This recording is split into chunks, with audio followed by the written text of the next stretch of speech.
கிறிஸ்துவுக்குள் பிரியமானவர்களே, உங்கள் அனைவருக்கும் ஆண்டவராய் இயேசு கிறிஸ்து நாமத்தினாலே எங்கள் அன்பான வாழ்த்துதலை தெரியப்படுத்துகிறோம். இந்த நாளிலும் கர்த்தருடைய சத்தம் என்ற தொலைக்காட்சி நிகழ்ச்சிக்கு உங்களை அன்புடன் வரவேற்கிறோம்.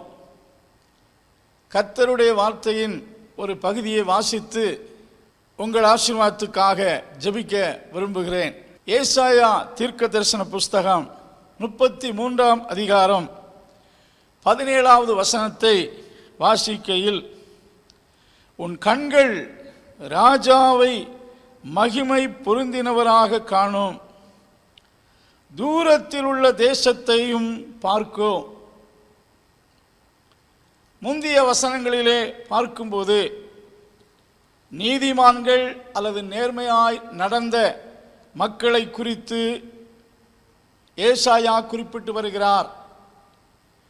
நீதிமான்களுடைய கண்கள் தூரத்தில் உள்ள தேசத்தை அவர்கள் நோக்கி பார்ப்பார்கள் என்று கர்த்தருடைய வார்த்தையில் வாசிக்கிறோம். தூரத்தில் இருக்கிற தேசம், பூமியிலே நீங்கள் பல தேசத்துக்கு சென்றிருக்கலாம், பல தேசத்தின் சிறப்புகளை டிவியில் பார்த்திருக்கலாம், கேள்விப்பட்டிருக்கலாம். ஆனால் இந்த வசனத்திலே தூரத்தில் உள்ள தேசத்தை உன் கண்கள் காணும். ஒரு மனிதனுடைய கண்களால் எவ்வளவு டிஸ்டன்ஸில் உள்ள ஒரு பட்டணத்தையோ பொருளையோ பார்க்க முடியும்? தெளிவாக பார்க்க வேண்டும் என்றால் மிக அருகில் உள்ள ஒரு காரியத்தை தான் மனித கண்களால் பார்க்க முடியும். மனிதனுடைய கண்களின் பார்வை ஒரு லிமிட்டட் எல்லைக்குள் தான் இருக்கிறது. பட் இங்கே நீதிமான்களுடைய கண்கள் தூரத்தில் உள்ள தேசத்தை பார்க்கும் என்று கர்த்தருடைய வார்த்தையில் வாசிக்கிறோம். நாம் சோலார் சிஸ்டத்தை குறித்து படித்திருக்கின்றோம். சூரியன் என்பது சோலார் சிஸ்டத்தின் மையம் என்று சொல்லப்பட்டிருக்கிறது. அதை சுற்றிலும் 9 விதமான பிளானட்ஸ்கள் சுற்றி கொண்டிருக்கிறது என்பதை பார்க்கிறோம். பூமியானது 3வது வட்டத்தில் சூரியனை சுற்றி வேகமாக ஓடிக்கொண்டிருக்கிறது என்று நாம் படித்து இருக்கிறோம். சூரியனுக்கும் பூமிக்கும் உள்ள டிஸ்டன்ஸ் என்று சொல்லும் போது 93 மில்லியன் மைல்ஸ் என்று கூறுகிறார்கள். 93 மில்லியன். ஒரு மில்லியன் என்றால் 10 லட்சம். அவ்வளவு டிஸ்டன்ஸில் சூரியன் இருக்கிறது. புளூட்டோ என்று சொல்லக்கூடிய பிளானட்ஸ் சூரியனிலிருந்து லாங் டிஸ்டன்ஸில் இருக்கிறது என்று சொல்லப்படுகிறது. அது 3.7 பில்லியன் டிஸ்டன்ஸில் சுற்றி கொண்டே இருக்கிறது என்பதை நாம் பார்க்கிறோம். ஒரு பில்லியன் என்று சொன்னால் 100 கோடி, அப்படி என்று சொன்னால் 300 கோடியே 700 லட்சம் மைல் டிஸ்டன்ஸ் இருக்கிறது. இது அப்படியே சூரியனை சுற்றி வருகிறது. அருமையானவர்களே, பிரசங்கி சொல்லுகிறார், சூரியனுக்கு கீழே காணப்படுகிறது எல்லாம் மாயையும் மனதுக்கு சஞ்சலமாயிருக்கிறது. நாம் இந்த பரந்த பூமியிலே பல நல்ல தேசத்தை பார்த்திருக்கிறோம்.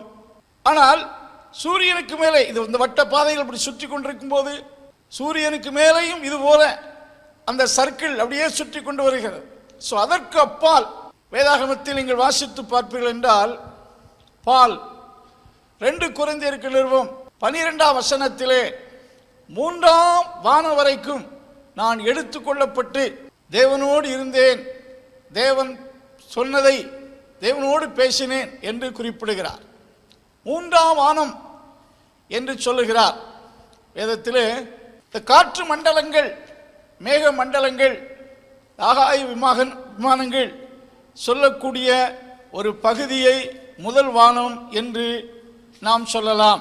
இரண்டாவதாக ஸ்பேஸ் என்று சொல்லுகிறோம். இந்த நட்சத்திரம், இந்த எல்லா பிளானட்ஸ்களும் சுற்றி வரக்கூடிய அந்த பகுதி ஸ்பேஸ் என்று சொல்லப்படுகிறது. அதில் தான் சூரியன், நட்சத்திரங்கள் எல்லாம் இருக்கக்கூடிய எல்லைப்பகுதி.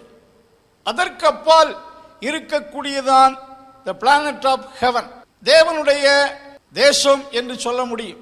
நம்முடைய தேவன் மகா உன்னதத்தில் இருக்கிறார். அருமையானவர்களே, தேவனுடைய தேசம், தேவனுடைய ராஜ்யம் என்பதுதான் மிக தூரத்தில் இருக்கக்கூடிய ஒரு தேசமாய் இருக்கிறது. நீதிமொழிகளின் புஸ்தகம் 25ஆம் அதிகாரம் 25ஆம் வசனத்தை நீங்கள் வாசித்து பார்ப்பீர்கள் என்றால், தூர தேசத்திலிருந்து வரும் நற்செய்தி விடாய்த்த ஆத்துமாவுக்கு கிடைக்கும் குளிர்ந்த தண்ணீருக்கு சமானம். விடாய்த்த தளர்ந்து போன ஒரு மனிதன் குளிர்ந்த தண்ணீரை குடிக்கும் போது எப்படி ரெஃப்ரெஷ் ஆகி உற்சாகம் அடைகிறானோ, அதுபோல தூர தேசத்தில் இருந்து வரும் நற்செய்தி, தூர தேசமாகிய தேவனிடத்திலிருந்து மனிதர்களுக்கு வரக்கூடிய செய்தி, நல்ல செய்தி, அது மக்களை இளைப்பாறச் செய்கிறது, உற்சாகப்படுத்துகிறது. உலகத்தின் எந்த தேசத்தின் இருந்து வரக்கூடிய செய்தியை கேட்டாலும் துக்க செய்தி, கொடூர செயல்களின் செய்திகள், வேதனைக்குரிய செய்திகள் தான் தேசத்துக்கு தேசம் பரம்பிக் கொண்டிருக்கிறது. எந்த தேசத்திலிருந்தும் நல்ல செய்தி மனிதனுக்கு வருவதில்லை. தேவனுடைய தேசமாகிய தூர தேசத்தில் தேவன் நல்லவர், நம்முடைய தேவன் உன்னதத்தில் இருக்கிறார். அந்த உன்னதமான இடத்திலிருந்தான் ஆண்டவராய் இயேசு கிறிஸ்து இந்த உலகத்துக்கு வந்தார். அந்த உன்னதத்திலிருந்தான் பரிசுத்த ஆவியானவர் ஜனங்களை போதித்து நடத்த அனுப்பப்பட்டார். தேவன் உன்னதத்தில் இருந்தாலும் தனது ஜனங்களை உற்சாகப்படுத்த, ஒரு குளிர்ந்த தண்ணி இளைத்தவனை உற்சாகப்படுத்துவது போல தன்னுடைய வார்த்தையினாலே, தன்னுடைய நல்ல செய்தியினாலே மக்களை உற்சாகப்படுத்தி கொண்டு இருக்கிறார். இந்த உயர்ந்த உன்னதமான இடத்திற்கு புதிய ஏற்பாட்டிலே யோவானும் அப்போஸ்தலனாகிய பவுலும் உயிரோடு இருக்கையிலேயே அந்த தேசத்துக்கு போய் வந்தவர்கள். பவுல் சொல்லுகிறார், 3ஆம் வானம் வரைக்கும் எடுத்துக்கொள்ளப்பட்டே. யோவான் வெளிப்படுத்தின விசேஷம் 4ஆம் அதிகாரம் 1ஆம் வசனத்திலே தேவன் யோவானை இங்கே ஏறி வா என்று சொல்லி ஆவியிலே உன்னதத்துக்கு அழைத்து சென்றதை பார்க்கிறோம். உன்னதத்துக்கு சென்ற யோவானுக்கு ஆண்டவர் அந்த உன்னதத்தின் எல்லா காட்சிகளையும், பரலோகத்தின் தேவனுடைய ராஜ்யத்தின் எல்லா காட்சிகளை அவருக்கு காண்பிப்பதை பார்க்கிறோம். வெளிப்படுத்தின விசேஷம் 21ஆம் 22ஆம் வசனத்திலே தேவனுடைய பரம தேசத்தினுடைய எல்லா சிறப்பு தன்மைகளை அவருக்கு காண்பித்து இதையெல்லாம் எழுதி பூமியில் இருக்கிற சபைகளுக்கு தெரியப்படுத்த என்று சொல்லி அனுப்புவதை பார்க்கிறோம். ஆண்டவராய் இயேசு கிறிஸ்து மரித்து உயிர்த்தெழுந்த போது, உயிர்த்தெழுந்த பின்பு 40 நாளளவும் சீசர்களுக்கு தரிசனமாகி 40வது நாளிலே ஒலிவ மலையில் இருந்து வானங்கள் வழியாக இந்த உன்னதமான இடத்திற்கு ஆகாய வழியாக எடுத்துக்கொள்ளப்பட்டார் என்று சொல்லப்பட்டிருக்கிறது. இயேசு கிறிஸ்து எடுத்துக்கொள்ளப்பட்ட அந்த நேரத்திலே எவ்விதமாய் வானங்கள் வழியாய் பரலோகத்துக்கு இயேசு எடுத்துக்கொள்ளப்பட்டாரோ அப்படியே மீண்டு வருவார் என்று சொல்லி தேவதூதன் இசீசர்களுக்கு சொன்ன செய்தியை பார்க்கிறோம். ஆகையால் தான் 1ஆம் நூற்றாண்டிலிருந்து இன்றைய வரைக்கும் கர்த்தருடைய ஜனங்கள், கிறிஸ்தவர்கள் இயேசு கிறிஸ்துவின் வருகையை ஆவலாய் எதிர்பார்த்து கொண்டிருக்கிறார்கள். நிச்சயமாக இயேசு ஒரு நாள் வருவார். தேவதூதன் சொன்ன வார்த்தை ஒருபோதும் பொய்யாய் போவதில்லை.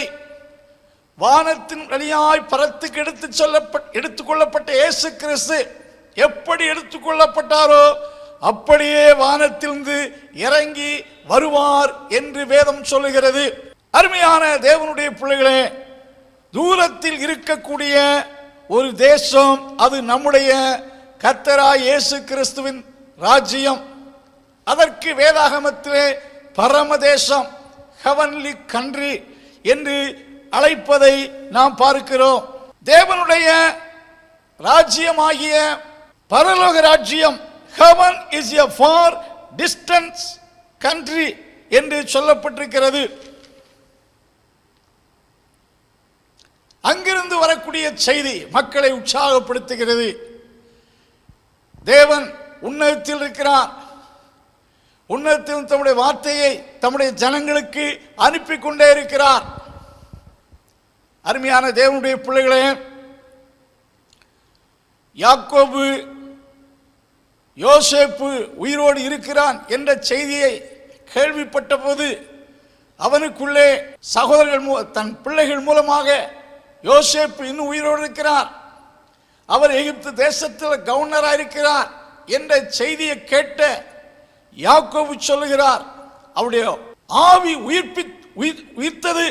ஆதியாகம புஸ்தகம் 45ஆம் அதிகாரம் 27 வாசிக்கும் போது இந்த செய்தியை கேட்கையில் அவர் ஆவி உயிர்ப்பிக்கப்பட்டது. அவருடைய ஆவியிலே உற்சாகம் அடைந்தார். இதுபோலதான் ஆண்டவர் வசனம் மக்களை உயிர்ப்பிக்கிறது. உன்னதத்திலிருந்து வரக்கூடிய செய்தியானது மக்களை உற்சாகப்படுத்துகிறது, சந்தோஷப்படுத்துகிறது என்று கர்த்தருடைய வார்த்தையில் வாசிக்கிறோம். முற்பிதாக்களாகிய ஆபிரகாம், ஈசாக்கு போன்ற நம்முடைய முற்பிதாக்கள் தேவனுடைய தேசத்தை வெகு தூரத்தில் பார்த்தார்கள். அவருடைய கண்கள் அதை கண்டது. விசுவாச கண்களால் அவர்கள் வனாந்தரத்தில் வாழ்ந்தாலும், அவர்கள் சூழ்நிலை கடினமானதாக இருந்தாலும், அவர்கள் தேவன் உண்டாக்கின தேசத்தை, தேவனுடைய நகரத்தை, தேவனுடைய தேசத்தை தூரத்திலே கண்டு விசுவாசத்தில் அதை அணைத்து கொண்டு அதை அடையும்படி விசுவாசத்தோடு வாழ்ந்தார்கள் என்று வேதம் சொல்லுகிறது. ஆகையால் தான் அவர்களை குறித்து எபிரேயருக்கு நிருபம் 11ஆம் வசனத்திலே அவர்கள் அதை அல்ல, விட்டு வந்த எகிப்து தேசத்தை அல்ல, அதைவிட மேன்மையான பரம தேசத்தை விரும்பினார்கள் என்று சொல்லப்பட்டிருக்கிறது. ஆகையினாலே உலகத்தில் வாழ்கையில் வாழும்போது தங்களை அந்நியர்கள், பரதேசிகள் என்று அறிக்கையிட்டு தங்கள் சுய தேசமாகிய பரலோகத்துக்கு செல்லுகிறோம், பரலோகத்தை நாடுகிறோம் என்று அவர்கள் சொன்னதை நாம் வேதத்தில் வாசிக்கிறோம். அன்பானவர்களே, தேவனுடைய ராஜ்யம்தான் தூரத்தில் இருக்கக்கூடிய தேசம். அப்போஸ்தலனாகிய பவுல் 2 கொரிந்தியர் 5ஆம் அதிகாரம் 2ஆம் வசனத்தில் இவ்விதமான ஒரு கருத்தை குறிப்பிடுகிறார். இந்த கூடாரத்திலே நாம் தவித்து நம்முடைய பரம வாசஸ்தலத்தை தரித்து கொள்ள மிகவும் வாஞ்சை உள்ளவர்களாயிருக்கிறோம். நம்முடைய பரம வாசஸ்தலத்தை, நம்முடைய பரம வாசஸ்தலத்தை தரித்து கொள்ள ஆவலாயிருக்கிறோம் என்று எழுதப்பட்டிருக்கிறது. இந்த பரம வாசஸ்தலத்தை அப்போஸ்தலனாகிய பேதுரு குறிப்பிடுகையில் எட்டர்னல் கிங்டம், நித்திய ராஜ்யம், உலகத்தில் உள்ள எந்த ராஜ்யங்களாயிருந்தாலும் அது நிலையானது, நிரந்தரமானது என்று சொல்ல முடியாது. பூமியிலே பெரிய பெரிய பட்டணங்கள், பெரிய பெரிய ராஜ்யங்கள் சரித்திரத்தில் இருந்தன. இப்பொழுது அவைகள் இருந்த இடங்கள் இல்ல, அழிந்து போனவைகளாய் காணப்படுவது நமக்கு சரித்திரத்தில் தெரியும். எத்தனையோ பட்டணங்களை சொல்ல முடியும். நாம் இந்த உலகத்தில் இருக்கக்கூடிய எந்த பட்டணங்களாயிருந்தாலும் அது நிலையானது என்று சொல்ல முடியாது. நாம் இந்த உலகத்தில் ஒரு எட்டர்னல் ரெசிடென்ஸ் அல்ல, நாம நித்தியவாசிகள் அல்ல. நித்தியமான ஒரு நகரம், நிலையான ஒரு ராஜ்யம், அதுதான் தேவன் உண்டாக்கி வைத்திருக்கிற பரம வாசஸ்தலம். அது தேவனுடைய ராஜ்யம், அதுதான் தூரத்தில் இருக்கிற தேசம். அந்த தேசத்தை நாம் பெற்றுக்கொள்ள வேண்டும். அன்பானுள்ளே, ஆண்டவராய் இயேசு கிறிஸ்து யோவான் சுவிசேஷம் 14 அதிகாரம் 1-2 வசனத்திலே சீசர்களை பார்த்து இவ்விதமாக சொன்னார்: உங்கள் இருதயம் கலங்காமல் இருப்பதாக, என்னிடத்தில் விசுவாசமாயிருங்கள். என் பிதாவின் ராஜ்யத்தில் அநேக வாசஸ்தலங்கள் உண்டு. அப்படி இல்லாதிருந்தால் உங்களுக்கு சொல்லியிருப்பேன். இதோ ஒரு ஸ்தலத்தை உங்களுக்கு ஆயத்தம் பண்ண போகிறேன். நான் அந்த ஸ்தலத்தை ஆயத்தம் பண்ணின பின்பு நான் எங்கே இருக்கிறேனோ அங்கே நீங்களும் என்னோடு கூட இருக்கும்படிக்கு திரும்ப வந்து உங்களை என்னிடத்தில் சேர்த்துக் கொள்வேன் என்று ஆண்டவர் இயேசு தம் சீசர்களை பார்த்து குறிப்பிட்டதை பார்க்கிறோம். ஆண்டவர் ஆயத்தம் பண்ணின ராஜ்யம், அருமையானே, அதனுடைய சிறப்பையும் அதனுடைய விசேஷித்த தன்மைகளையும் வேதத்தில் ஆங்காங்கே தெளிவாக பரிசுத்தாவின் மூலம் விவரிக்கப்பட்டிருக்கிறது. 1 கொரிந்தியர் 2 அதிகாரம் 9 வசனத்திலே பவுல் இவ்விதமாய் குறிப்பிடுகிறார்: தேவன் தம்மிடத்தில் அன்பு கூறுகிறவர்களுக்கு ஆயத்தம் பண்ணினதை கண் காணவும் இல்லை, மனுஷனுடைய இருதயத்தில் அது தோன்றவும் இல்லை, அவருடைய செவிகளில் அது தொனிப்பதும் இல்லை. தேவன் தன்னுடைய பரம தேசத்தை தம்மிடத்தில் அன்பு கூறுகிற மக்களுக்காக ஆயத்தம் பண்ணி வைத்திருக்கிறார். அந்த தேசத்தை மனிதர்கள் தங்கள் அறிவினாலோ தங்கள் அறிவின் திறமையினால் உருவாக்கின டெலஸ்கோப்பினாலோ மற்றும் அவர்கள் ஆராயும்படி அனுப்புகின்ற எந்த சேட்டலைட் மூலமாகவோ அதை அவர்கள் கண்டுபிடிக்க முடியாது, அதை குறித்து ஆராய்ச்சி செய்ய முடியாது. மனிதனுடைய அறிவுக்கு அது மறைக்கப்பட்டிருக்கிறது. ஆனால் பவுல் சொல்லுகிறார், அப்படிப்பட்ட இடத்தை தேவன் தன்னுடைய பரிசுத்த ஆவியினாலே நமக்கு வெளிப்படுத்தி இருக்கிறார் என்று சொல்லப்பட்டிருக்கிறது. பரிசுத்த ஆவியினாலே அந்த மகிமையான இடத்தை வெளிப்படுத்தி இருக்கிறார். அருமையான தேவனுடைய பிள்ளைகளே, அதான் பரம வாசஸ்தலம்.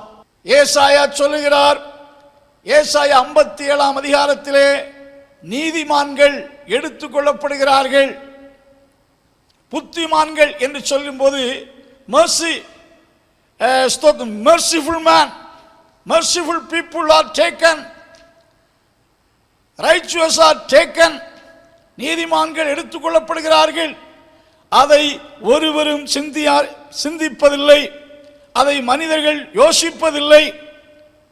அருமையான தேவனுடைய பிள்ளைகளே, சில தேவ மனிதர்கள் இந்த பரம வாசஸ்தலத்துக்கு ஒரு விசிட்டர்ஸாக அழைக்கப்பட்டு இந்த பூமிக்கு மீண்டு வந்தார்கள்.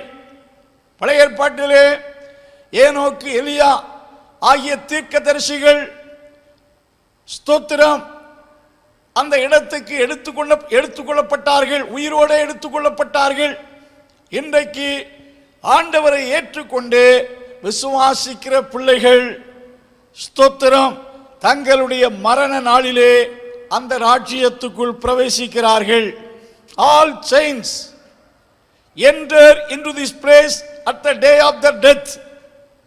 லூக்கா சுவிசேஷம் 16ஆம் அதிகாரம் 22ஆம் வசனத்திலே லாசரஸ் என்ற ஒரு மனிதன் குறித்து இயேசு குறிப்பிடுகிறார்.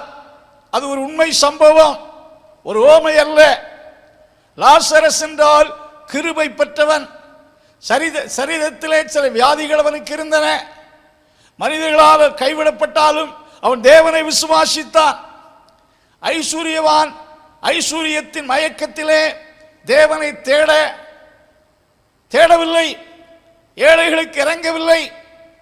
அவன் தேவனை தேட மனதில்லாமல் இருந்தான். அவன் மரித்தான், அவன் பாதாளத்தில் சென்றான். லாசரஸ் மரிக்கையில் அவனை தேவ தூதர்கள் வந்து ஆபிரகாமின் மடிக்கு எடுத்து சென்றார்கள். அங்கே அவன் தேற்றப்பட்டான். ஆபிரகாமின் மடி தேவனுடைய மடியில் கொண்டு போய் விடப்பட்டான் என்று ஒரு உண்மை சம்பவத்தை இயேசு குறிப்பிடுகிறார். அருமையானவர்களே, நீதிமான்கள் தங்கள் வாழ்க்கையில் இந்த பூமியில் தங்கள் ஓட்டத்தை முடிக்கையில் அவர்கள் நித்தியத்தில் தேவனுடைய நகரத்துக்குள் பிரவேசிக்கிறார்கள், தேவனுடைய ராஜ்யத்தில் பிரவேசிக்கிறார்கள். அங்கே மகிழ்ச்சியையும் சந்தோஷத்தை அடைகிறார்கள்.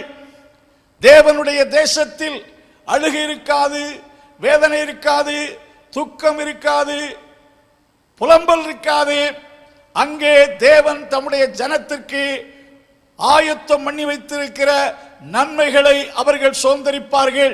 நித்தியமாக தேவனோடு வாழ்வார்கள்.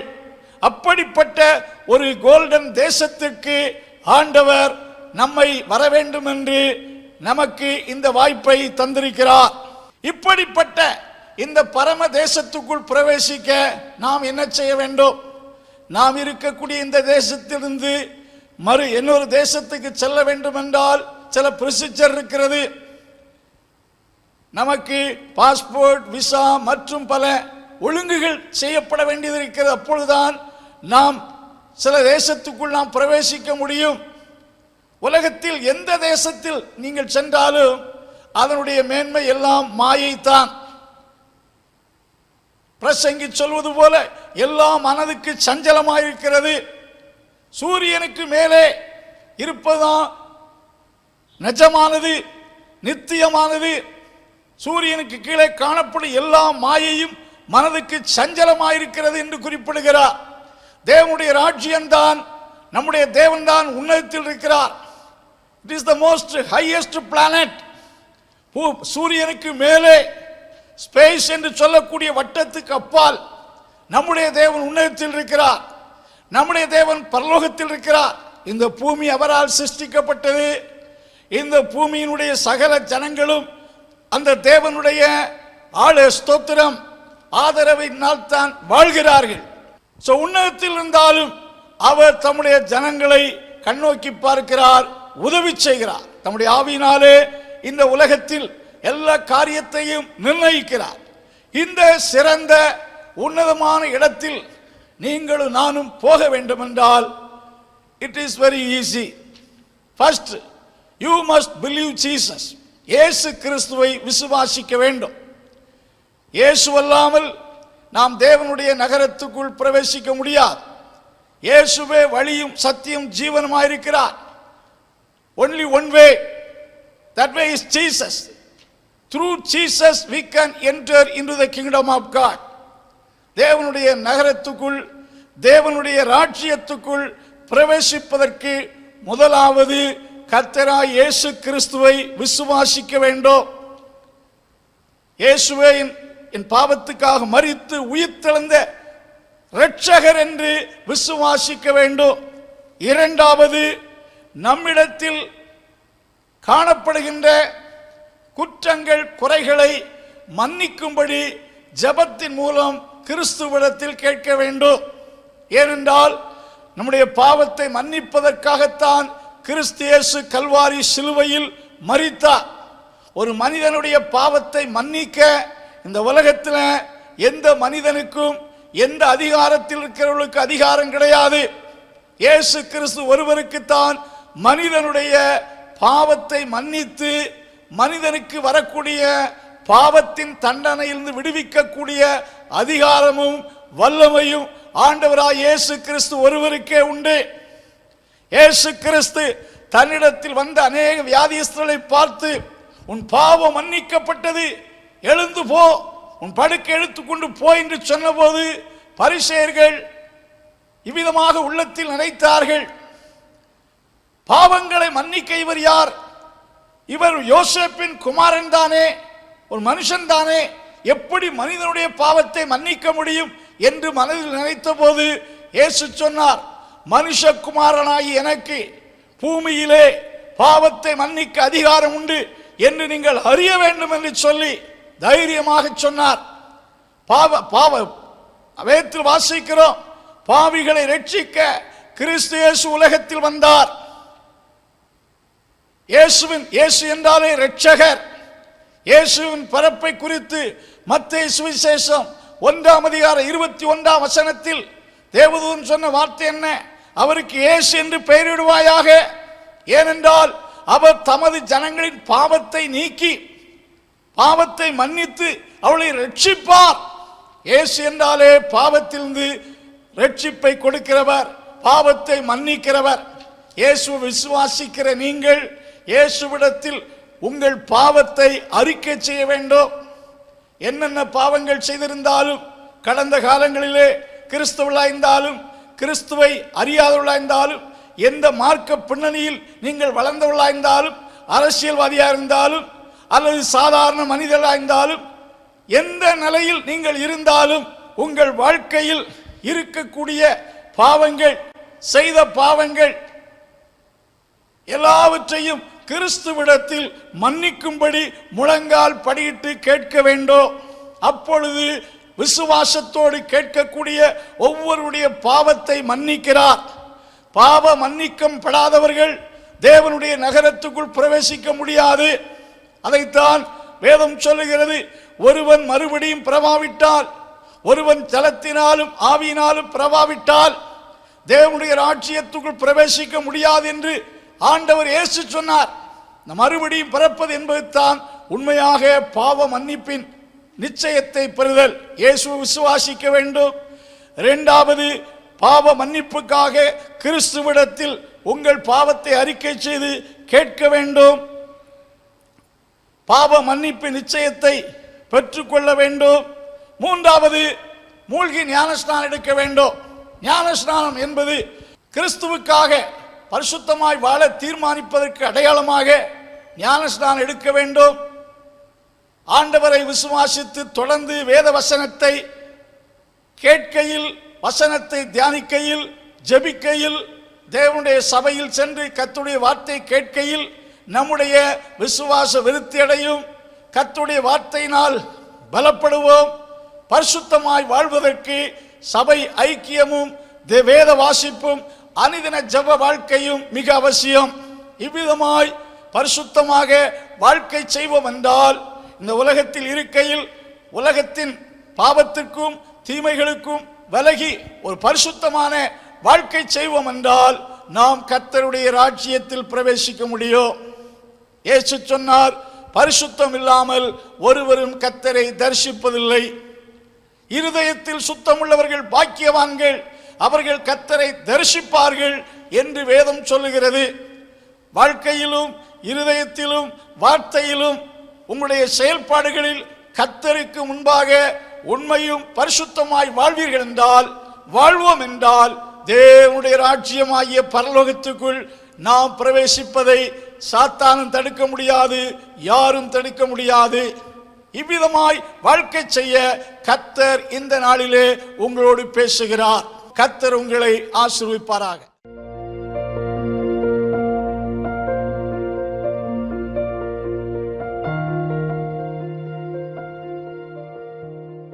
ஜெபிப்போம். அன்பான கர்த்தாவே, எங்கள் ஒவ்வொருவருக்காக மரணத்தை ருசி பார்த்தவரும் எங்களுக்கு ஒரு நித்திய வாழ்வை தரும்படிக்கு நித்திய ராஜ்யத்தை உண்டாக்க சென்றிருக்கிற ஆண்டவராய் இயேசு கிறிஸ்து நாமத்தினாலே இந்த வசனத்தை கேட்ட எல்லாரையும் ஆசீர்வதியும். எல்லாரும் ராஜ்யத்தில் பிரவேசிக்கும் பாக்கியத்தை பெற்றுக்கொள்ள இந்த வார்த்தைகளை ஆசீர்வதித்துக் கொடும். இந்த வார்த்தைகளை கேட்ட ஒவ்வொருவருடைய ஆவி, ஆத்துமா, சரீரத்தில் நன்மை உண்டாகும்படி ஒவ்வொருவரையும் ஆசீர்வதிக்க ஜெபிக்கிறோம். வியாதிகளை சுகமாக்கும், ரட்சிப்பின் நிச்சயத்தை தந்தருளும். ஆண்டவராய் இயேசுவின் நாமத்தில் ஒவ்வொருவரையும் ஆசீர்வதிக்கிறோம். இயேசு கிறிஸ்துவின் நாமத்தில் ஜெபங்கள் நல்ல பிதாவே, ஆமென்.